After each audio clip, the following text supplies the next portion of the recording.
Hi అండి. ఈరోజు మీకోసం 'కోపిష్టి బాస్ మొగుడైతే' పార్ట్ 9 మరి కథలోకి వెళ్తే, రచ్చబండి దగ్గర నిలబడిన ధర్మారావు గారి చూపులు అమూల్య మీదే ఉన్నాయి. ఆయన అనుభవం గల కళ్ళు మనుషుల ముఖాలను కాదు, వారి మనసులను చదవగలవు. ఎదురుగా సాధారణమైన నూలు చీరలు, ఇలాంటి ఆభరణాలు లేకుండా నిలబడిన ఈ యువతిలో ఏదో తెలియని రాజసం, అదే సమయంలో అంతులేని విషాదం ఆయన కనిపిస్తున్నాయి. అంజలి పేరు బాగుంది, కానీ అది నీ అసలు పేరు కాదనిపిస్తుంది. ధర్మారావు గారు నవ్వుతన్నారు. అమూల్య గుండెలో చిన్న రాయి పడినట్లయింది. ఆయన ఎవరు? తను గుర్తుపట్టారా? కాదు సా, నా పేరు అంజలియే. నేను అనాథని. ఈ ఆశ్రమంలో పిల్లలకు చదువు చెప్పుకుంటూ బతుకుతున్నాను అని తడబడ్డకుండా చెప్పడానికి ప్రయత్నించింది. ధర్మారావు గారు ఆ భుజం తట్టారు. భయపడకు తల్లి, నిన్ను విచారించడానికి నేను పోలీసుని కాదు. కానీ ఒక విషయం చెప్తాను. బంగారాన్ని బూడిదలో దాచినా దాని మెరుపు దాగదు. నీ చదువు, నీ సంస్కారం, నీ మాటలో తెలుస్తున్నాయి. ఎందుకు నువ్వు ఇక్కడికి వచ్చావో నాకు అనవసరం. కానీ ఈ ఊరు చాలా వెనుకబడింది. ఇక నీలాంటి వాళ్ళ అవసరం చాలా ఉంది. ధైర్యంగా ఉండు అని చెప్పి ఆయన తన కారు వైపు నడిచారు. ఆయన వెళ్తుంటే అమూల్య ఆలోచనలో పడింది. ఆయన మాటల్లో ఏదో ఆత్మీయత ఉంది. కానీ జాగ్రత్తగా ఉండాలి. నా గతం ఇక్కడికి రాకూడదు. విక్రమాదిత్య తన క్యాబిన్లో ఉన్నాడు. గడ్డం పెరిగిపోయి కళ్ళ కింద నల్లటి వలయాలతో ఉన్నాడు. అతను ఇప్పుడు కంపెనీ పనులను పట్టించుకోవటం లేదు. అతని ధ్యాసంతా అమూల్య మీదే. అతని ముందు ఒక పెద్ద మ్యాప్ ఉంది. అందులో ఆంధ్రప్రదేశ్, తెలంగాణ మ్యాప్స్ ఉన్నాయి. శర్మ, విక్రమ్ గట్టిగా పిలిచాడు. పిఏ శర్మ లోపలికి వచ్చాడు. సా, ప్రైవేట్ డిటెక్టివ్ ఏజెన్సీ వాళ్ళు ఏం చేస్తున్నారు? వారం రోజులైంది. ఒక్క క్లూ కూడా దొరకలేదా? అమూల్య ఆకాశంలో కలిసిపోయిందా? విక్రమ్ అరిచాడు. సా, వాళ్ళు ట్రై చేస్తున్నారు. Madam phone switch off. Bank transactions లేవు. రిషి గారు కూడా అమెరికా వెళ్ళిపోయారు. ఆయన్ను కాంటాక్ట్ చేయడానికి ట్రై చేస్తున్నాం, కానీ ఆయన మీ కాల్స్ లిఫ్ట్ చేయడం లేదు. విక్రమ్ టేబుల్ మీద ఉన్న గ్లాస్ పేపర్ వెయిట్ని విసిరికొట్టాడు. రిషి, వాడికి నిజం తెలిస్తే అమూల్య ఆచుకు చెప్తాడు. కానీ వాడు నన్ను నమ్మటం లేదు. శర్మ, నువ్వు అమెరికా వెళ్ళు. పర్సనల్గా రిషిని కలువు. ఆ సీసీటీవీ ఫుటేజ్ చూపించు. నేను అమూల్యని ఎంత ప్రేమిస్తున్నానో చెప్పు. కాళ్ళు పట్టుకునైనా సరే నిజం చెప్పించు. సా, మరి ఇక్కడ మీ ఆరోగ్యం, నా ఆరోగ్యం గురించి వదిలేయి. అమూల్య లేకపోతే నేను ఎలాగో చచ్చినట్టే. వెళ్ళు. శర్మ నిస్సహాయంగా తల ఊపి వెళ్ళిపోయాడు. విక్రమ్ తన ఫోన్లో అమూల్య ఫోటోను చూస్తున్నాడు. హాస్పిటల్లో ఆమె తన పక్కన కూర్చుని నవ్వుతున్న ఫోటో. సారీ అమూల్య, నేను తొందరపడ్డాను. నీ ప్రేమను పరీక్షించాను. ఇప్పుడు శిక్ష అనుభవిస్తున్నాను. ఎక్కడున్నావు నువ్వు? ఒక్కసారి కనిపించు అని కన్నీళ్లు పెట్టుకున్నాడు. కృష్ణగిరి గ్రామం. ఒక వారం తర్వాత అమూల్య ఆ ఊరికి అలవాటు పడింది. ఉదయం స్కూలు, సాయంత్రం ఆశ్రమంలో పిల్లలకు ట్యూషన్స్. ఆమె జీవితం యాంత్రికంగా సాగుతుంది. కానీ ఆ మనసులో ఒక వెలితి. తన చదువు, తన జ్ఞానం కేవలం పాఠాలు చెప్పడానికేనా? ఆ రోజు ఆదివారం. అమూల్య పొలాల వైపు నడుచుకుంటూ వెళ్తుంది. ఆ ప్రాంతంలో పత్తి పంట ఎక్కువగా వేస్తారు. ఒక పొలంలో కొంతమంది రైతులు గుంపుగా నిలబడి ఏదో చర్చిస్తున్నారు. వాళ్ళ ముఖాల్లో ఆందోళన ఉంది. అమూల్య అటువైపు వెళ్ళింది. ఏమైందండి అని అడిగింది. ఒక ముసలి రైతు రామయ్య తల పట్టుకుని కూర్చున్నాడు. చూడమ్మ టీచర్ గారు, పంట చేతికొచ్చే సమయం, కానీ ఈ పురుగు మొత్తం నాశనం చేస్తుంది. మందులు కొట్టినా చావటం లేదు. అప్పులు చేసి పెట్టుబడి పెట్టాం. ఇప్పుడు పంట పోతే విషం తాగాల్సిందే అని ఏడ్చాడు. అమూల్య ఆ పత్తి మొక్కను పరిశీలించింది. ఆకులను తిరగేసి చూసింది. ఆమెకు అగ్రికల్చర్ మీద ఇంట్రెస్ట్ ఉంది. తాత, ఇది గులాబీ రంగు పురుగులా ఉంది. మీరు ఏ మందు కొట్టారు? రామయ్య ఒక డబ్బా చూపించాడు. అది చాలా ఘాటైన కెమికల్. ఇది షాప్ వాడిచ్చాడమ్మా. 1000 రూపాయల బాటిల్. అమూల్య ఆ బాటిల్ చూసి కోప్పడింది. ఇది నకిలీ మందు తాత. ఇది పురుగును చంపదు, మొక్కను చంపేస్తుంది. పైగా మీ భూమి సారాన్ని పాడు చేస్తుంది. మీరు అనవసరంగా డబ్బులు తగిలేస్తున్నారు. మరేం చేయాలమ్మా? మాకేం తెలుసు? ఆ షాపు వాడే దేవుడు మాకు. రైతులు వాపోయారు. అమూల్యకి ఒక ఆలోచన వచ్చింది. మీరెవరు అధైర్యపడకండి, నేను చెప్తాను ఏం చేయాలో. మన ఇంట్లో దొరికిన వాటితోనే కషాయం తయారు చేసి కొట్టొచ్చు, లేదా గవర్నమెంట్ ఆఫీస్లో సబ్సిడీ మీద మంచి మందులు దొరుకుతాయి. నేను రేపు పట్నంకి వెళ్ళి ఆఫీసర్లతో మాట్లాడి మందులు తెస్తాను. ఈలోపు మీరు వేప నూనెను నీళ్ళలో కలిపి చల్లండి, అది పురుగును కంట్రోల్ చేస్తుంది. రైతులు ఆశ్చర్యపోయారు. టీచర్ గారు, మీకు ఇవన్నీ ఎలా తెలుసు? అమూల్య నవ్వింది. పుస్తకాలు చదివానులేండి. మరుసటి రోజు అమూల్య స్కూల్కి సెలవు పెట్టి బస్సులో టౌన్కి వెళ్ళింది. అగ్రికల్చర్ ఆఫీస్కి వెళ్ళి ఆఫీసర్లతో గట్టిగా మాట్లాడి రైతులకు రావాల్సిన సబ్సిడీ మందులను శాంక్షన్ చేయించింది. సాయంత్రం వాటిని తీసుకుని గ్రామానికి వచ్చింది. రైతులు ఆమెను దేవతలా చూశారు. ఈ ఊరికి ఎంతోమంది ఆఫీసర్లు వచ్చారు పోయారు, కానీ మా కష్టం గురించి ఆలోచించింది నువ్వేనమ్మా అని రామయ్య ఆమె కాళ్లకు దండం పెట్టబోయాడు. అమూల్య వారించింది. వద్దు తాత, ఇది నా బాధ్యత. ఆ రోజు రాత్రి అమూల్యకి ఒక తృప్తి దొరికింది. నాన్న ఆశయం పేదలకు సేవ చేయటం. హాస్పిటల్ కట్టకపోయినా ఇలా రైతుల కన్నీళ్లు తుడిచినా ఆయన ఆత్మ సంతోషిస్తుంది అని అనుకుంది. ఆ ఊర్లో ఒక భూస్వామి ఉన్నారు. పేరు నరసింహారెడ్డి. అతను ఆ ప్రాంతానికి అప్రకటిత రాజు. వడ్డీ వ్యాపారం, కల్తీ విత్తనాలు అమ్మటం అతని వృత్తి. అమూల్య టౌన్కి వెళ్ళి మందులు తేవటం వల్ల నరసింహారెడ్డి షాప్లో నకిలీ మందులు అమ్ముడుపోలేదు. అతని అనుచరులు వచ్చి చెప్పారు, అన్నా, ఆ కొత్త టీచర్ వల్ల మన వ్యాపారానికి దెబ్బ తగిలింది. రైతులందరూ ఆ మాట వింటున్నారు. నరసింహారెడ్డి మీసం మెలేశాడు. టీచరా? అనాథాశ్రమంలో ఉండేదా? దానికెంత ధైర్యం?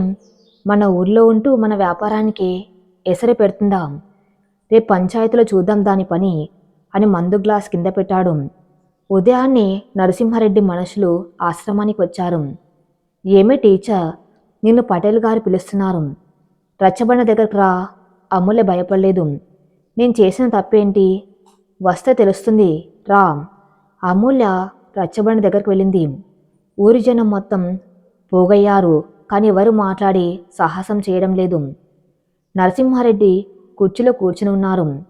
ఏమే, నువ్వు పిల్లలకు పాఠాలు చెప్పడానికి వచ్చావా, లేక ఊర్లో రాజకీయం చేయడానికి వచ్చావా? నరసింహారెడ్డి గద్దించాడు. నేను రాజకీయం చేయటం లేదు రెడ్డి గారు, రైతులకు సహాయం చేశానంతే. నకిలీ మందులు వాడి వాళ్ళు నష్టపోతూ ఉంటే చూస్తూ ఊరుకోలేకపోయాను. అమూల్య ధైర్యంగా సమాధానం చెప్పింది. నోర్ముయ్, నా షాపులో మందులు నకిలీవా? నా వ్యాపారాన్ని దెబ్బతీస్తే ఊరుకుంటానా? ఈ ఊర్లో ఉండాలంటే నా మాట వినాలి, లేదంటే ఇప్పుడే నీ పెట్టాబేడ సర్దుకొని పోవాలి. జనం గుసగుసలాడుతున్నారు. పాపం టీచర్ గారు, మంచి పని చేశారు కదా. కానీ నరసింహారెడ్డి ముందు మాట్లాడే ధైర్యం ఎవరికీ లేదు. అమూల్య చుట్టూ చూసింది. ఒక్కరు కూడా మద్దతుగా రావటం లేదు. ఇది ప్రజాస్వామ్యం రెడ్డి గారు, మీ మాట వింటేనే ఊర్లో ఉండాలని చట్టం లేదు. నేను తప్పు చేయలేదు, ఎక్కడికి వెళ్ళను అని తెగేసి. నరసింహారెడ్డికి కోపం వచ్చింది. ఎంత పొగరే నీకు? ఆడదానివి, ఒంటరిదానివి. నిన్ను ఏం చేసినా అడిగే దిక్కులేదు. అతని మనసులకు సైగ చేశాడు. ఆమెను ఊరి పెలిమేర దాటించండి. రౌడీలు ఆమె వైపు వచ్చారు. అమూల్య భయపడింది, కానీ వెనక్కి తగ్గలేదు. నన్ను ముట్టుకుంటే పోలీస్ కేసు పెడతాను. పోలీసా? ఈ ఊరికి పోలీస్ జడ్జి అని నేనే. నరసింహారెడ్డి నవ్వాడు. సరిగ్గా అప్పుడే ఒక నల్లటి కారు రచ్చబండి దగ్గర ఆగింది. హారన్ శబ్దం గట్టిగా వినిపించింది. అందులోంచి ధర్మారావు గారు దిగారు. నరసింహారెడ్డి వెంటనే లేచి నిలబడ్డాడు. అతని ముఖంలో భయం కనిపించింది. ధర్మారావు గారు ఆ జిల్లాకే పెద్ద దిక్కు. ఎన్నో కాలేజీలు, ట్రస్టులు నడుపుతున్నారు. రాజకీయ నాయకులు కూడా ఆయన కాళ్ళ దగ్గర కూర్చుంటారు. ధర్మారావు గారు నెమ్మదిగా నడుచుకుంటూ వచ్చారు. ఏంటి నరసింహ, ఒక ఆడపిల్ల మీద నీ ప్రతాపమా? ఆయన గొంతులో గాంభీర్యం. అది కాదు సార్, ఈ పిల్ల మన ఊరి ఆచారాలను. నరసింహారెడ్డి నసిగాడు. ఆపు, నాకంతా తెలిసింది. ఈ అమ్మాయి రైతులకు సహాయం చేసింది, అది నేరమా? నువ్వు నకిలీ మందులు అమ్ముతున్నావని కలెక్టర్కి కంప్లైంట్ వెళ్తే నీ షాప్ లైసెన్స్ రద్దవుతుంది, జైలుకి వెళ్తావు. ఆ పని నేను చెయ్యమంటావా? నరసింహారెడ్డి వణికిపోయాడు. క్షమించండి సా, తప్పు జరిగింది. ఇకపై ఈ అమ్మాయి జోలికి, ఆశ్రమం జోలికి ఎవరైనా వెళ్తే నాతో పెట్టుకున్నట్టే, గుర్తించుకో. ధర్మారావు వార్నింగ్ ఇచ్చారు. తర్వాత ఆయన అమూల్య వైపు తిరిగారు. రామ్మ, నా కారులో ఎక్కు, నీతో మాట్లాడాలి. అమూల్య ఆశ్చర్యపోయింది. ఆయన సమయానికి వచ్చి కాపాడారు. ఆమె కారులో ఎక్కింది. కారు దిగింది. కారులో థ్యాంక్ యూ సార్ అంది అమూల్య. ధర్మరావు నవ్వారు. పర్లేదు తల్లి, నువ్వు చేసిన పని నాకు నచ్చింది. రైతుల కోసం నిలబడ్డావు. నీలో అమాయకత్వ లక్షణాలున్నాయి. ఆయన ఆమె కళ్ళలోకి చూశారు. అంజలి, నీ గురించి నాకు నిజం తెలియాలి. నువ్వు సాధారణ టీచర్వి కాదని నాకు అర్థమైంది. నీ భాష, నీ ధైర్యం, అగ్రికల్చర్ నాలెడ్జ్, నువ్వేదో పెద్ద కుటుంబం నుండి వచ్చావు. ఏ కష్టం నేను ఇక్కడ తెచ్చింది? అమూల్య మౌనంగా ఉండిపోయింది. భయపడకు, నేను నీకు తండ్రి లాంటి వాణ్ణి. నీ రహస్యం నా గుండెలో దాచుకుంటాను ఆయన మాటిచ్చారు. అమూల్య ఆయనలో తన తండ్రి రఘునందన్ వర్మ కనిపించారు. ఆమె కన్నీళ్లు ఆపుకోలేకపోయింది. నేను అమూల్య వర్మ సార్, రఘునందన్ వర్మ కూతుర్ని. ధర్మరావు గారు షాక్ అయ్యారు. రఘునందన్ కూతురువా? ఓ మై గాడ్, మీ నాన్న నాకు మంచి మిత్రుడు. బిజినెస్లో కాదు, సేవ కార్యక్రమాల్లో మేం కలిసేవాళ్ళం. ఆయన చనిపోయారని విన్నాను. కానీ నువ్వు ఇలా అజ్ఞాతంలో. అమూల్య తన కథంతా చెప్పింది. విక్రమ్తో గొడవ, తండ్రి మరణం, అపార్థాలు, పారిపోవటం అన్నీ చెప్పింది. ధర్మరావు గారు నిట్టూర్చారు. విధి ఎంత విచిత్రమైంది. నా స్నేహితుడి కూతురు నా ఊర్లోనే అనాథల బతుకుతూ ఉంటే నేను గుర్తించలేకపోయాను. అమ్మ అమూల్య, ఇక నీ కష్టాలు తీరినట్లే. నువ్వు ఆశ్రమంలో ఉండనక్కర్లేదు. మా ఇంటికి రా, నా కూతురులా ఉండు. వద్దు సా, నాకెవరి ఆశ్రమం వద్దు. నీ సొంత కాళ్ళ మీద నిలబడాలి. ప్లీజ్ నన్ను టీచర్గా ఉండనివ్వండి. కానీ విక్రమ్ ఆయతకి మాత్రం నా గురించి తెలియకూడదు అని కోరింది. ఎందుకు తల్లి? అతను తన తప్పు తెలుసుకుని నేను వెతుకుతున్నాడేమో. నమ్మకం ఒకసారి విరిగితే అతుక్కో సార్. ఆయన నన్ను శంకించారు. అది నేను మర్చిపోలేను. ధర్మరావు గారు తల ఊపారు. సరే, నీ ఇష్టం. కానీ నేను నీకు అండగా ఉంటాను. నీకొక బాధ్యత ఇస్తున్నాను. మన ఊర్లో రైతుల కోసం ఒక కోఆపరేటివ్ సొసైటీ పెడదాం. దాన్ని నువ్వు నడిపించాలి. దళారుల బెడద లేకుండా రైతులకు న్యాయం జరగాలి. చేస్తావా? అమూల్య కళ్ళు మెరిశాయి. ఇది తన డ్రీమ్ ప్రాజెక్ట్లా ఉంది. చేస్తాను సార్, ఖచ్చితంగా చేస్తాను. గాయత్రీదేవి చాలా ఆనందంగా ఉంది. విక్రమ్ డిప్రెషన్లో ఉన్నాడు. కంపెనీ వ్యవహారాలు పట్టించుకోవడం లేదు. ఇదే అదనుగా ఆ మళ్ళీ బోర్డు మెంబర్స్ని తన వైపు తిప్పుకుంటుంది. ఆ అమూల్య పీడ విరగడైంది. ఇక విక్రమ్ని కంట్రోల్ చేయడం ఈజీ అని అనుకుంది. కానీ ఆమెకు తెలియదు, విక్రమ్ డిప్రెషన్లో లేడు. అతను ఒక పులిలా వేటాడుతున్నాడు. పిఏ శర్మ అమెరికా నుండి ఫోన్ చేశాడు. సార్, రిషిని కలిశాను. ఆ సీసీటీవీ ఫుటేజ్ చూపించాను. అతను మొదట నమ్మలేదు, కానీ తర్వాత అర్థం చేసుకున్నాడు. ఆయన అమూల్య మేడం గురించి ఒక క్లూ ఇచ్చారు. ఏంటా క్లూ? చెప్పు శర్మ, విక్రమ్ ఆతృతగా అడిగాడు. ఆమె వెళ్ళేటప్పుడు మా అమ్మమ్మ ఊరు రాయలసీమలో ఉంది, అక్కడికి వెళ్ళొచ్చు అని రిస్తో ఒకసారి క్యాజువల్గా అన్నదట. కానీ ఆ ఊరి పేరు చెప్పలేదు. రాయలసీమ కర్నూలు, కడప, అనంతపూర్, చిత్తూరు, 4 జిల్లాలు, వేల గ్రామాలు. ఎక్కడని వెతకాలి? విక్రమ్ ఆలోచించాడు. అప్పుడు అతనికి గుర్తొచ్చింది. అమూల్య తండ్రి డైరీలో ఒకసారి రాశారు, నా బాల్యం కృష్ణగిరిలో గడిచింది. కృష్ణగిరి, ఎస్, ఆమె అక్కడికి వెళ్ళి ఉంటుంది, తన మూలాల దగ్గరికి.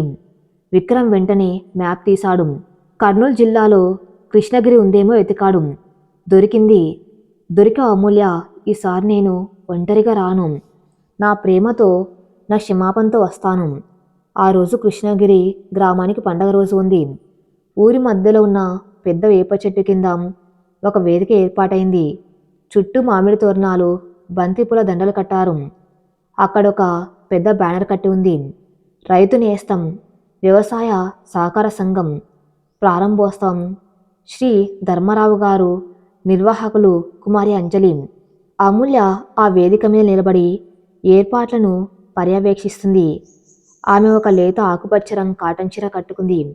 జుట్టుని ముడివేసి దానిలో ఒక మల్లెపూల దండ తురుముకుంది. ఆమెలో ఇప్పుడు కార్పొరేట్ హంగులు లేవు, కానీ ఒక రైతు బిడ్డకుండే తేజస్సు ఉంది. ఆమె కళ్ళల్లో ఒక కొత్త ఆత్మవిశ్వాసం తొనకిసలాడుతుంది. ధర్మరావు గారు వచ్చారు. ఆయనతో పాటు చుట్టుపక్కల గ్రామాల రైతులు వందల సంఖ్యలో వచ్చారు. అమ్మ అంజలి, అంత సిద్ధమేనా? ఆయన అడిగారు. సిద్ధమే సార్. రిజిస్ట్రేషన్ పేపర్లు వచ్చాయి. బ్యాంక్ వాళ్ళు కూడా లోన్స్ ఇవ్వడానికి ముందుకొచ్చారు. ఇక దళారుల బెడద ఉండదు. రైతులు తమ పంటను నేరుగా మార్కెట్ యార్డ్కి లేదా కంపెనీలకు అమ్ముకోవచ్చు. అమ్ములే ఉత్సాహంగా చెప్పింది. ధర్మరావు గారు ఆమెను మెచ్చుకోలుగా చూశారు. రఘునందన్ వర్మ గారు బతుకుంటే నిన్ను చూసి చాలా గర్వపడేవారు తల్లి. ఆ మాట వినగానే అమ్ములే కళ్ళు చెమర్చాయి. ఆయన పైనుంచే చూసి ఆశీర్వదిస్తున్నారు సార్ అని నవ్వింది. గ్రామ పొలి మేరలో ఒక నల్లటి ఎస్యూవి వేగంగా వచ్చి ఆగింది. దుమ్ము రేగింది. అందులోంచి విక్రమాయత దిగాడు. అతనిప్పుడు సూట్ బూట్లో లేడు. సాధారణ జీన్స్, వైట్ షర్ట్ వేసుకున్నాడు.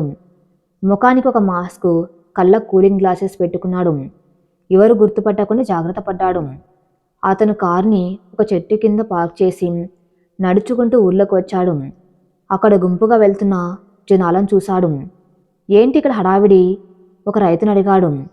మా ఊరికి కొత్త టీచర్ అమ్మ వచ్చింది బాబు. ఆమె రైతుల కోసం ఒక సంఘం పెట్టింది. ఈరోజు తను ఓపెనింగ్. ఆ తల్లి మా పాల్ట దేవత అని రైతు చెప్పాడు. విక్రమ్ గుండె వేగంగా కొట్టుకుంది.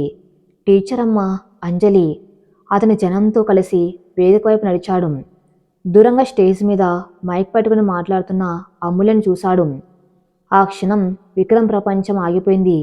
ఆమె బతికే ఉంది, క్షేమంగా ఉంది, పైగా నవ్వుతుంది. అతని కళ్ళలో నుండి నీళ్లు అప్రయత్నంగా జారాయి.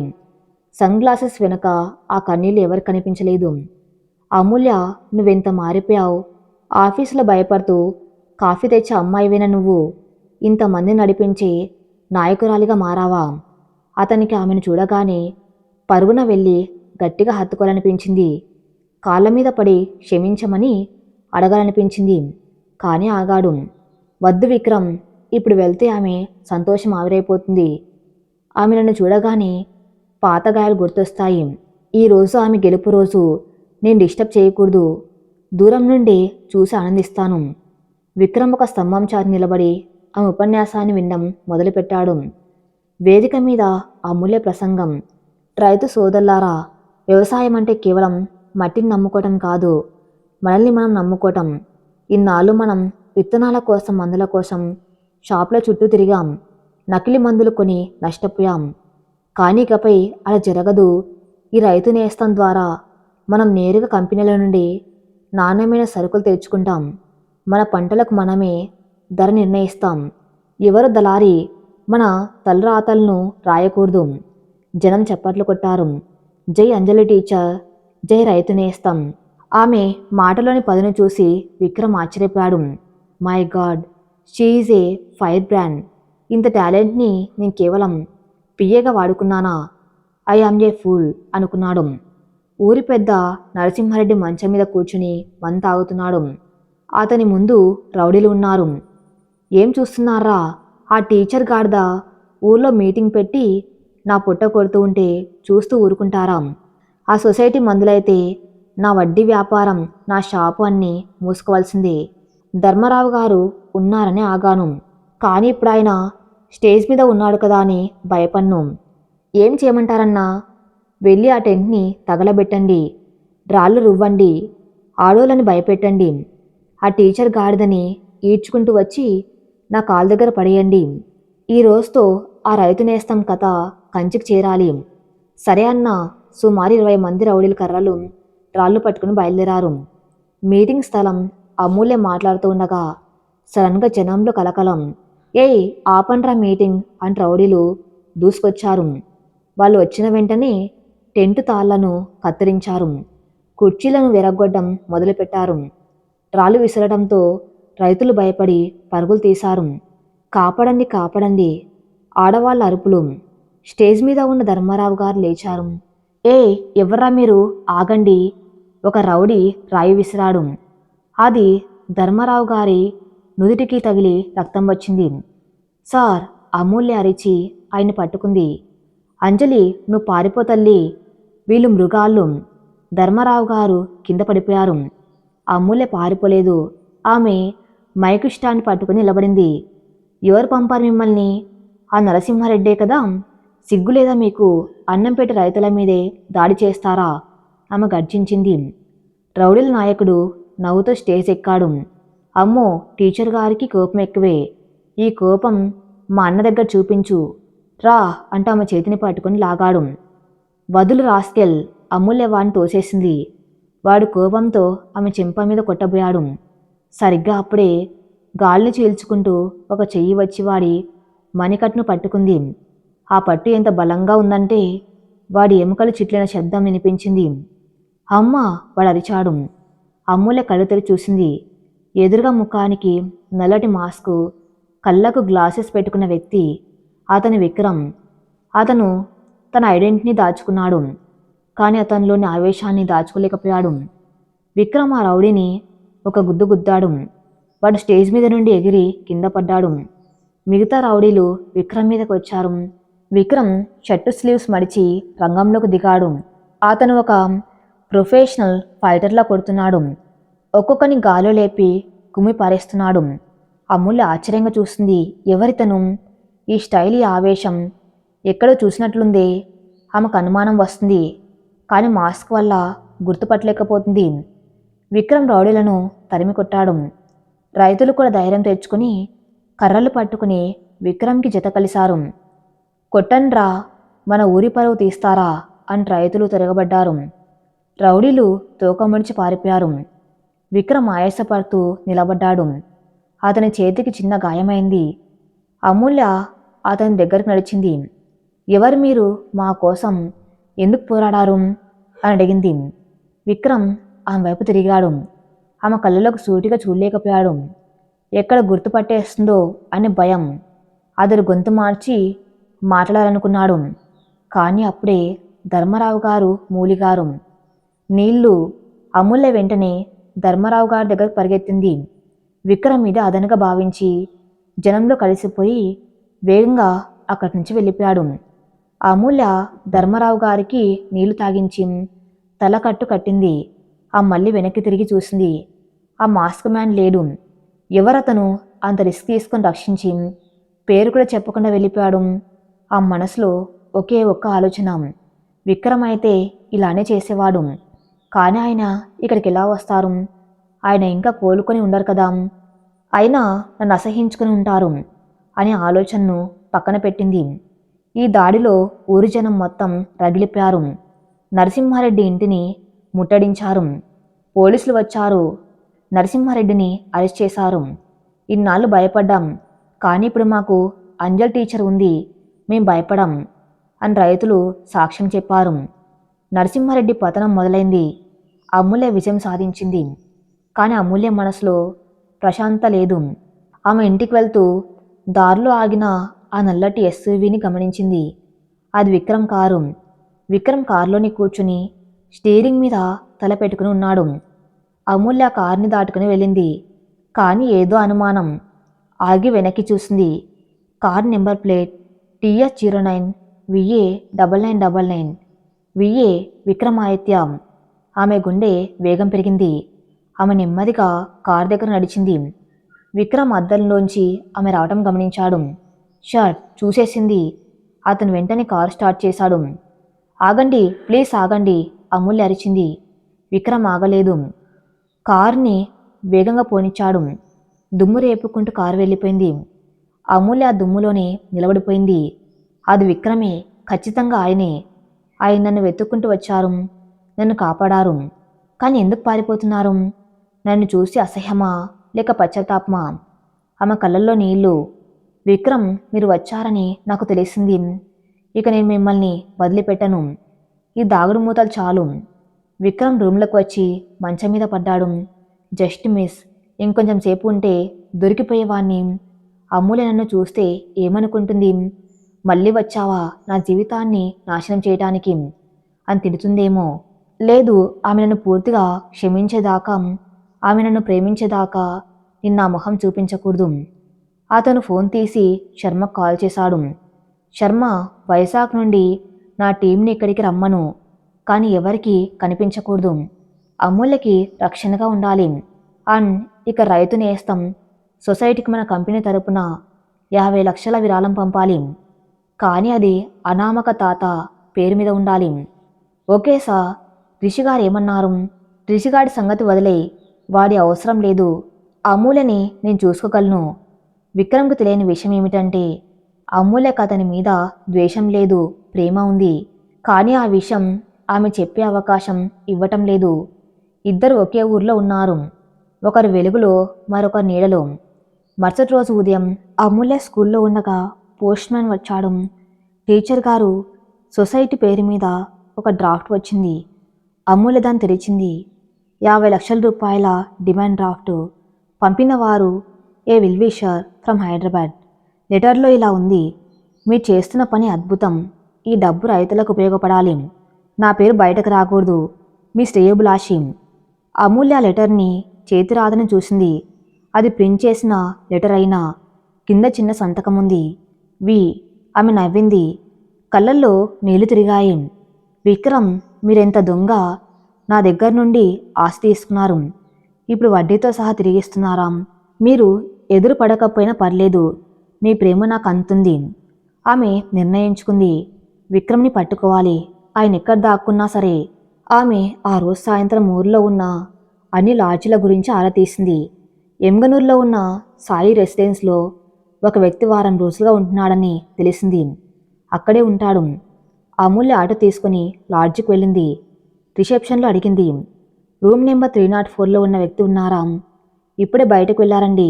బహుశా రాఘవేంద్ర స్వామి గుడికి వెళ్ళుంటారు. సాయంత్రం 5 గంటలు. విక్రమ్ నది మెట్ల మీద కూర్చునున్నాడు. నది ప్రవాహాన్ని చూస్తున్నాడు. స్వామి, నా పాపాలు కడిగేయి. అమూల్యకు మంచి జీవితాన్నివ్వు. ఆమె నన్ను క్షమించకపోయినా పర్లేదు. సంతోషంగా ఉంటే చాలు అని ప్రార్థిస్తున్నాడు. వెనక నుండి అడుగుల శబ్దం. విక్రమ్ వెనక్కి తిరిగాడు. అమూల్య నిలబడి ఉంది. గాలికామ చీర కొంగు ఎగురుతుంది. జుట్టు ముఖం మీద పడుతుంది. ఆమె కళ్ళల్లో అనంతమైన ప్రేమ. విక్రమ్ లేచి నిలబడ్డాడు. పారిపోవడానికి దారి లేదు. అమూల్య అమూల్య ఏం మాట్లాడకుండా పరిగెత్తుకుంటూ వచ్చి అతన్ని గట్టిగా హత్తుకుంది. విక్రమ్ షాక్ అయ్యాడు. నన్ను వదిలి ఎక్కడికి వెళ్తున్నావు విక్రమ్? ఇంకా ఎంత దూరం పారిపోతారు? నా గుండె చప్పుడుకు దూరంగా మీరు బతకగలరా? ఆమె ఏడుస్తూ అడిగింది. విక్రమ్ చేతులు నెమ్మదిగా ఆమెను చుట్టుకున్నాయి. అమూల్య, నువ్వు నన్ను ద్వేషించడం లేదా? ఆ ఫోటోల ఆపార్థం అదంతా గతం విక్రమ్. నాకు నిజం తెలుసు. మీ డైరీ చదివాను. ఆ మాస్క్ వెనక ఉన్నది మీరే అని తెలుసు. 50 లక్షలు పంపింది మీరే అని తెలుసు. అన్నిటికంటే ముఖ్యం, నా ప్రాణం మీదే అని తెలుసు. ఇద్దరూ ఆ నది ఒడ్డున దైవ సన్నిధిలో ఏడుస్తూ ఒకరినొకరు ఓదార్చుకున్నారు. ఎట్టకేలకు అపార్థాలన్నీ తొలగిపోయాయి. పగ ప్రేమగా మారింది. దూరం దగ్గరైంది. కాని కథ ఇక్కడితో అయిపోలేదు. అక్కడ హైదరాబాద్లో గాయత్రీదేవికి విషయం తెలిసింది. ఏంటి, విక్రమ్ అమూల్యని కలిశాడా? ఇద్దరు ఒకటయ్యారా? నా సామ్రాజ్యం కూలిపోతుందా? లేదు, నేను ఓడిపోను. ఈసారి నేనే స్వయంగా రంగంలోకి దిగుతాను అని ఆమె బయలుదేరింది. తుంగభద్ర నది నిశ్శబ్దంగా ప్రవహిస్తుంది. ఆకాశంలో నక్షత్రాలు మెరుస్తున్నాయి. నది ఒడ్డున ఉన్న మెట్ల మీద విక్రమ్ అమూల్య పక్కపక్కనే కూర్చుని ఉన్నారు. వారి మధ్య ఇప్పుడు ఎలాంటి దాపరికం లేదు. అపార్థాలు లేవు. కేవలం గాఢమైన నిశ్శబ్దం. ఒకరి సామీప్యాన్ని మరొకరు ఆస్వాదిస్తున్న అనుభూతి మాత్రమే ఉంది. విక్రమ్ అమూల్య చేతిని తన చేతిలోకి తీసుకున్నాడు. ఆమె చేతులు గరుగ్గా మారాయి. ఒకప్పుడు మృదువుగా ఉండే ఆ చేతులు ఇప్పుడు చాక్పీసులు పట్టి పొలాల్లో తిరిగి కాయలు కాసాయి. విక్రమ్ ఆ చేతులను చూసి కంటతడి పెట్టుకున్నాడు. అమూల్య, నేను నిన్ను రాకుమార్లా చూసుకోవాలనుకున్నాను. కానీ నా వల్లే నువ్వు ఈ కష్టాలు పడుతున్నావు. ఆ చేతులు చూడు, ఎంత కష్టపడ్డావో చెప్తున్నాయి. విక్రమ్ గొంతులో పశ్చాత్తాపం ధ్వనించింది. అమూల్య చిన్నగా నవ్వి తన చేత్తో విక్రమ్ కన్నీళ్ళు తుడిచింది.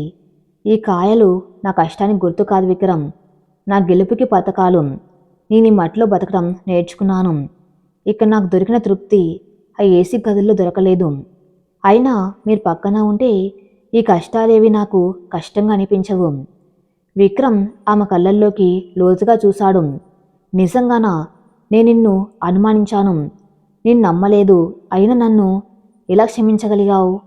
ప్రేమ ఉన్న చోట క్షమ ఉంటుంది విక్రమ్. ఆ రోజు మీరు హాస్పిటల్లో కోమాలో ఉన్నప్పుడు మీ డైరీ చదివాను. నా ప్రాణం కోసం మీ ప్రాణం ఇవ్వటానికి సిద్ధపడ్డాను. అంతకంటే పెద్ద సాక్ష్యం ఏం కావాలి? ఆ క్షణమే నా మనసులో ఉన్న కోపం మొత్తం కరిగిపోయింది. విక్రమ్ ఆమెను దగ్గరకు తీసుకున్నాడు. ఆమె తలని తన భుజం మీద ఆనించుకున్నాడు. ఇక చాలు అమూల్య, ఈ అజ్ఞాతవాసం చాలు. పద హైదరాబాద్ వెళ్దాం. నా సామ్రాజ్యం నీ కోసం ఎదురు చూస్తుంది. ఈసారి నిన్ను ఎవరు ఏమనలేరు. ఆ టీవీ ఛానల్స్, ఆ సమాజం అందరి నోరు మూయిస్తాను.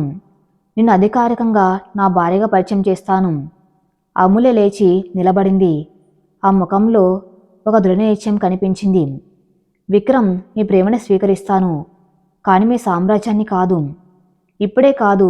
విక్రమ్ ఆశ్చర్యపోయాడు. ఎందుకు? ఎందుకంటే ఇక్కడ నేను మొదలుపెట్టిన పని ఇంకా పూర్తి కాలేదు. ఆ రైతులు నన్ను నమ్మారు. రైతు నేస్తం ఇప్పుడే మొగ్గ తొడిగింది. దాన్ని వదిలేసి నేను రాలేను. నాన్న ఆశయం పేదలకు సేవ చేయటం, అది ఇక్కడ నెరవేరుతుంది. నేను తిరిగి వస్తే అమూల్యవర్మగా, ఒక విజేతగా రావాలి తప్ప విక్రమాదిత్య భార్య అనే ట్యాగ్తో మాత్రమే రాకూడదు. విక్రమ్ ఆ మాటల్లో నిజాయితీని, పరిణితిని గమనించాడు. ఆమె ఇప్పుడు కేవలం ప్రేమికురాలు కాదు, ఒక నాయకురాలు. అతను లేచి నిలబడి ఆమె చేతులు పట్టుకున్నాడు. సరే, నీ నిర్ణయాన్ని గౌరవిస్తాను. నువ్వు ఇక్కడే ఉండు. నీ పని పూర్తి చేయి. కానీ నేను కూడా ఇక్కడే ఉంటాను. మీరా ఇక్కడ? విక్రమ్ గ్రూప్ చైర్మన్ ఈ పల్లెటూరులో ఉంటారా? అమూల్య నవ్వింది. ఎందుకున్నకూడదు? నా హెడ్ ఆఫీస్ ఎక్కడ ఉంటే అక్కడ నేను ఉంటాను. ఇప్పుడు నా హెడ్ ఆఫీసు ఇదిగో ఇక్కడే ఉంది అని ఆమె గుండె వైపు చూపించాడు. ఇద్దరు నవ్వుకున్నారు. ఆ నవ్వులో ఎంతో కాలంగా మిస్ అయిన ఆనందం ఉంది. ఒక పాడుబడ్డ గోడంలో చీకటిగా ఉంది. అక్కడ ఒక కారు ఆగింది. అందులోంచి గాయత్రీదేవి దిగింది. ఆ ముఖం కోపంతో, ప్రతీకారంతో రగిలిపోతుంది. ఆమె వెంట ఇద్దరు బాడీగార్డ్స్ ఉన్నారు. లోపల బెయిల్ మీద బయటకు వచ్చిన నరసింహారెడ్డి కూర్చుని ఉన్నాడు. అతను జైలు జీవితం వల్ల చిక్కిపోయి కసిగా ఉన్నాడు. గాయత్రీదేవి లోపలికి రాగానే నరసింహారెడ్డి లేచి నిలబడ్డాడు. నమస్తే అమ్మగారు, నన్ను బెయిల్ మీద బయటకు తెచ్చింది మీరేనని లాయర్ చెప్పాడు. ఎందుకు ఈ మేలు చేశారు? నరసింహారెడ్డి అనుమానంగా అడిగాడు. గాయత్రీదేవి కుర్చీలో కూర్చుంది. శత్రువుకి శత్రువు మిత్రుడు అంటారు. నీకు ఆంజల్ టీచర్ మీద పగ ఉంది. నాకు కూడా ఆమంటే పగ. మనిద్దరి లక్ష్యం ఒకటే. ఆ టీచర్ గాడిద నా పరువు తీసింది. ఊరి జనంతో నన్ను కొట్టించింది, జైలుకు పంపింది. దాన్ని ఊరికే వదలను. ముక్కలు ముక్కలుగా నరికేస్తాం. నరసింహారెడ్డి పళ్ళు కొరికాడు. వద్దు, చంపడం చాలా చిన్న శిక్ష. ఆమెను బతుకుండగానే నరకం చూపించాలి. ఆమె దేన్నైతే నమ్ముకుందో, దేనివల్ల అయితే ఆమెకు ఆ ఊర్లో పేరు వచ్చిందో దాన్ని నాశనం చేయాలి. గాయత్రీదేవి కళ్ళల్లో కుట్ర మెరిసింది. అర్థం కాలేదమ్మగారు. ఆమె బలం ఆ రైతు నేస్తం సొసైటీ. ఆ రైతులు వాళ్ళ నమ్మకం. ఆ నమ్మకాన్ని దెబ్బతీస్తే ఆ రైతులే ఆమెను ఊరు నుండి తరిమేస్తారు. అప్పుడు ఆమెకు దిక్కు ఉండదు. నా కొడుకు విక్రమ్ కూడా ఆమెను కాపాడలేడు. ప్లాన్ ఏంటి అమ్మగారు? ఆమె దాచిపెట్టిన 50 లక్షలు ఎక్కడున్నాయి? బ్యాంకులో ఉన్నాయి. కానీ రైతులు పండించిన పత్తి మొత్తం సొసైటీ గోడన్లో ఉంది. రేపు దాన్ని మార్కెట్కి తీసుకెళ్తారు. అదే మన మార్కెటు. ఆ గోడన్లో కాలిపోవాలి. పత్తి బూడిదవ్వాలి. ఆ నష్టం మొత్తం అమూల్య మీద పడాలి. ఆమె నిర్లక్ష్యం వల్లే మంటలు అంటుకున్నాయని పుకారు పుట్టించాలి. అప్పుడు చూడు, ఆ రైతులే ఆమెను ఇలా కొడతారు. గాయత్రీదేవి ప్లాన్ చెప్పింది. నరసింహారెడ్డి వికటహాసం చేశాడు. సూపర్ ప్లాన్ అమ్మగారు. రైతుల కడుపు కొడితే వచ్చే కోపం మామూలుగా ఉండదు. ఈ రాత్రే పని కానిస్తాను. గాయత్రీదేవి ఒక సూట్ కేసు అతని ముందు పడేసింది. ఇది అడ్వాన్స్, పనయ్యాక మిగతాది. కానీ ఒక కండిషన్. విక్రమ్కి ఈ విషయం తెలియకూడదు. వాడక్కడే ఉన్నాడు. వాడికి చిన్న గాయం కూడా తగలకూడదు. కేవలం అమూల్య మాత్రమే టార్గెట్. విక్రమ్ అమూల్యని ఆశ్రమం దగ్గర దింపి తన లాడ్జికి వచ్చాడు. అతని మనసు చాలా తేలిగ్గా ఉంది. ఫోన్ తీసి పిఏ శర్మ కాల్ చేశాడు. శర్మ, నేను కొన్నాళ్ళు ఇక్కడే ఉంటాను. ఆఫీస్ పనులు ఆన్లైన్లో చూసుకుంటాను. నువ్వు అర్జెంటుగా ఇక్కడికి ఒక ల్యాప్టాప్, నా ఫైల్స్ పంపించు. సార్, మీరు ఇంకా అక్కడే ఉన్నారా? గాయత్రీదేవి గారు హైదరాబాద్లో లేరు. ఆమె లొకేషన్ ట్రేస్ అవ్వటం లేదు. శర్మ హెచ్చరించాడు. విక్రమ్ సీరియస్ అయ్యాడు. అమ్మ మళ్ళీ ఏదో ప్లాన్ చేస్తుంది. శర్మ నా సెక్యూరిటీ టీంని అలర్ట్ చేయి. కృష్ణగిరి చుట్టూ కాపలా పెంచాలి. ముఖ్యంగా అమూల్య ఆశ్రమం దగ్గర. అతను ఫోన్ పెట్టేసి బాల్కన్లోకి వచ్చాడు. దూరంగా కృష్ణగిరి వైపు చూశాడు. అమ్మా, నువ్వెన్ని కుట్రలు చేసినా ఈసారి అమూల్యం తాకలేవు. నీ గోడల అడునిలబడతాను. అమూల్యకి నిద్రపడ్డం లేదు. విక్రమ్తో జరిగిన సంభాషణ ఆమెను సంతోషంలో ముంచెత్తింది. నా కోసం ఆయన తన రాజ్యాన్ని వదిలి వచ్చారు. నేనెంత అదృష్టవంతురాల్ని. అంతలో బయట కుక్కలు మురిగే శబ్దం, ఏదో అలికిడి. అమూల్య లేచి కిటికీలోని చూసింది. దూరంగా ఊరి చివర ఉన్న సొసైటీ గార్డెన్ వైపు నుండి ఎర్రటి వెలుతురు కనిపిస్తుంది. మొదటి చిన్నగా, తర్వాత ఆకాశాన్ని తాకేలా మంటలు. అగ్గి, గౌడన్లో మంటలు. అమూల్య గుండె ఆగిపోయినట్లయింది. ఆ గౌడన్లో రైతుల ఆరుగాలం కష్టముంది. రేపు అమ్మవలసిన పత్తి ఉంది. ఆమె పరుగున బయటకు వచ్చింది. లేవండి, మంటలు, గౌడన్ కాలిపోతుంది అని అరుస్తూ గంట కొట్టింది. ఊరి జనం నిద్రలేచారు. మంటలు చూసి హాహాకారాలు చేశారు. అందరూ బిందెలు బకెట్లు పట్టుకొని గౌడన్ వైపు పరిగెత్తారు. అమూల్య కూడా పరిగెత్తింది. అక్కడికి వెళ్ళేసరికి పరిస్థితి చేదాటిపోయింది. ఎండుపత్తి కావటంతో మంటలు దావనాలంగా వ్యాపించాయి. వేడి సెగలు ముఖానికి తగులుతున్నాయి. నా పత్తి నా బతుకు అని రామయ్య తాత గుండెలను బాదుకున్నాడు. రైతులు ఏడుస్తున్నారు. అమూల్య నిస్సహాయంగా నిలబడింది. ఇది ఎలా జరిగింది? షార్ట్ సర్క్యూటా లేక ఎవరైనా? ఆమెకు వెంటనే నరసింహారెడ్డి గుర్తొచ్చాడు. వాడే చేసి ఉంటాడు. అంతలో జనంలో నుండి ఓ గొంతు వినిపించింది. ఇదంతా ఈ టీచర్ వాళ్ళే. ఆమె సేఫ్టీ చూపించలేదు, వాచ్మెన్ని పెట్టలేదు. మన పాపన పోయిందిమే. అవును, ఈమె వచ్చాక మనకు కష్టాలు మొదలయ్యాయి. ఇంకొకడు అరిచాడు. బాధలో ఉన్న రైతులకు కోపం రావటానికి ఒక్క నిమిషం చాలు. కొంతమంది అమూల్య వైపు కోపంగా చూశారు. ఏమ్మా టీచర్, బాధ తీసుకుంటానని చెప్పావు కదా, ఇప్పుడు మా కడుపు కొట్టావు. ఏం సమాధానం చెప్తావు? అమూల్య ఏడుస్తూ, నన్ను నమ్మండి, ఇది ప్రమాదం కాదు, కుట్ర. నేను పోలీసులకు కంప్లైంట్ ఇస్తాను. కుట్ర లేదు, పాడలేదు. మాకు మా డబ్బు కావాలి, ఇప్పుడే కావాలి. జనం ఆమెను చుట్టుముట్టారు. పరిస్థితి ఉద్రిక్తంగా మారింది. సరిగ్గా అప్పుడే విక్రమ్ కారు అక్కడికి దూసుకొచ్చింది. విక్రమ్ కారులోంచి దిగి జనాలను పక్క తోసుకుంటూ అమూల్య దగ్గరకు వచ్చాడు. దూరం జరగండి, అతను గర్జించాడు. ఎవరు నువ్వు? నేనెవరైతే మీకెందుకు? ఆ అమ్మాయిని తాకారో చంపేస్తా. విక్రమ్ అమూల్యని తన వెనుక దాచుకున్నాడు. విక్రమ్ అమూల్య వైపు తిరిగాడు. నువ్వు ఓకే కదా? అమూల్య వణుకుతుంది. విక్రమ్, పత్తి మొత్తం కాలిపోయింది, రైతులు నష్టపోయారు. నేను చూసుకుంటాను. విక్రమ్ జనాల వైపు తిరిగాడు. వినండి, మీ కోపం న్యాయమే. మీ కష్టం బూడిదైంది. గాని దానికి కారణం ఈ అమ్మాయి కాదు, ఎవరో కావాలని చేశారు. మీ నష్టం గురించి ఆలోచించకండి. రేపు ఉదయమే మీ అందరి ఖాతాలో డబ్బు పడతాయి. ఎంత నష్టం వచ్చిందో అంత నేను ఇస్తాను. రైతులు ఆశ్చర్యపోయారు. నువ్వు ఎవరివి బాబు? కోట్ల రూపాయలు ఇస్తానంటున్నావు. విక్రమ్ తన మాస్క్ తీసేయాలనుకున్నాడు. కానీ అమూల్య వారించింది. వద్దు విక్రమ్, మీ పేరు బయటకు వస్తే గాయత్రీదేవి ఇంకా రెచ్చిపోతుంది. అంతలో పోలీసులు, ఫైర్ ఇంజన్లు వచ్చాయి. మంటలు ఆర్పడానికి ప్రయత్నం మొదలైంది. ధర్మరావు గారు కూడా వచ్చారు. అందరూ శాంతించండి. విక్రమ్ బాబు మాట ఇచ్చారు కదా, నీ గ్యారెంటీ. ముందు మంటలు ఆర్పండి అని ధర్మరావు గారు పరిస్థితిని చక్కదిద్దారు. మరుసటి రోజు ఉదయం ఆశ్రమం గార్డెన్ మొత్తం బూడిద కుప్పలా ఉంది. పోలీసుల విచారణ మొదలైంది. పోలీసులు పెట్రోల్ క్యాన్లను స్వాధీనం చేసుకున్నారు. ఇది ప్రమాదం కాదు, ఖచ్చితంగా కుట్ర అని తేలింది. విక్రమ్ ధర్మరావు గారితో మాట్లాడుతున్నాడు. సార్, ఇది నరసింహారెడ్డి పని, కానీ వాడి వెనుక మా అమ్మ గాయత్రీదేవి ఉండి ఉంటుంది. నా దగ్గర ప్రూవ్ లేదు. ధర్మరావు గారు సీరియస్గా ఉన్నారు. ఆమె ఎంతకైనా తెగిస్తుందన్నమాట. విక్రమ్, అమూల్యకి ఇక్కడ రక్షణ లేదు. ఆమె నువ్వు తీసుకెళ్ళు. విక్రమ్ అమూల్య వైపు చూశాడు. అమూల్య, విన్నావు కదా, ఇక ఇక్కడ ఉండొద్దు. రైతుల నష్టాన్ని నేను భర్తీ చేశాను. ఇక నీ బాధ తీరినట్లే. పద వెళ్దాం. కానీ అమూల్య ఒప్పుకోలేదు. పారిపోవటం పరిష్కారం కాదు విక్రమ్. నేను వెళ్ళిపోతే ఆ నింద నా మీద ఉండిపోతుంది. నరసింహారెడ్డి గెలుస్తాడు. నేను నిర్దోషిని అని నిరూపించుకోవాలి. ఆ దోషులను పట్టుకోవాలి. విక్రమ్కి ఆ మొండితనం మీద కోపం వచ్చింది. నీ ప్రాణం కంటే ఏది ముఖ్యం కదా అమూల్య? నాకు నా ఆత్మాభిమానం ముఖ్యం విక్రమ్. నాకు ఒక్కరోజు టైం ఇవ్వండి, నేనే దోషులను పట్టిస్తాను. అమూల్యకి ఒక ఆలోచన వచ్చింది. నరసింహారెడ్డికి డబ్బు పిచ్చి. అతని పని చేయడానికి గాయత్రీదేవి దగ్గర భారీగా డబ్బు తీసుకుని ఉంటాడు. ఆమె నరసింహారెడ్డి అనుచరుడైన ఒక వ్యక్తిని పిలిపించి, అతను గతంలో అమూల్య దగ్గర చదువుకున్న పిల్లాడి తండ్రి. అమూల్య అంటే గౌరవం ఉంది.